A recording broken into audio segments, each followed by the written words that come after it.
ആൾക്കൂട്ടത്തിന് നടുവിൽ അമ്മയെ നഷ്ടപ്പെട്ട ഒരു കുട്ടിയെ പോലെ കേരളം ഇപ്പോൾ തിരയുകയാണ്.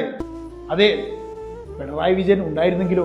ദുരന്ത നിവാരണ ഫണ്ടിൽ നിന്നും പണം ഈടാക്കിയിട്ട് ആര് ഹെലികോപ്റ്ററിൽ പാർട്ടി മീറ്റിംഗിന് പോകും? ദുരിതാശ്വാസ ഫണ്ട് ദൂർത്തടിച്ച് ആകാശയാത്ര നടത്തിയ മുഖ്യമന്ത്രി പിണറായി വിജയൻ വീണിടത്ത് കിടന്ന് ഉരുളുകയാണ്. സകല ചട്ടങ്ങളും കാറ്റിൽ പറത്തി പാർട്ടി സമ്മേളന വേദിയിൽ നിന്ന് തിരുവനന്തപുരത്തേക്കും തിരിച്ചു പറക്കാൻ സ്വകാര്യ കമ്പനിക്ക് കൊടുത്തത് 8 ലക്ഷം, അതും ദുരന്ത നിവാരണ ഫണ്ടിൽ നിന്ന്. കേരളം കടുത്ത സാമ്പത്തിക പ്രതിസന്ധി നേരിട്ടുകൊണ്ടിരിക്കുന്ന സമയത്ത് രാഷ്ട്രീയ പ്രചരണ യാത്രക്ക് വേണ്ടിയിട്ട് പൊതുഗതാഗതത്തിൽ നിന്ന് ലക്ഷങ്ങൾ മുടക്കി ആര് പുതിയ ബസ് വാങ്ങിക്കും? നവകേരള സദസ്സിന് മുഖ്യമന്ത്രിക്കും സംഘത്തിനും സഞ്ചരിക്കാൻ വേണ്ടി ഒരു ആഡംബര ബസ് തയ്യാറാവുക. 1,05,00,000 രൂപയാണ് ധനവകുപ്പ് അനുവദിച്ചത്. ട്രഷറി നിയന്ത്രണം മറികടന്നാണ് പണം അനുവദിച്ചത്. ആ വാങ്ങിയ ബസ്സിലേക്ക് 2 സ്റ്റെപ്പ് നടക്കുന്നതിന് പകരം ആര് പുതിയ ലിഫ്റ്റ് വെക്കും? ആ വാങ്ങിയ ബസ്സിൽ നിന്നും ഒരു 10 അടി പുറത്തോട്ട് ഇറങ്ങി നടക്കുന്നതിന് പകരം ഒരു സ്കൂളിന്റെ മതിൽ തന്നെ ആർക്ക് പൊളിക്കാൻ കഴിയും?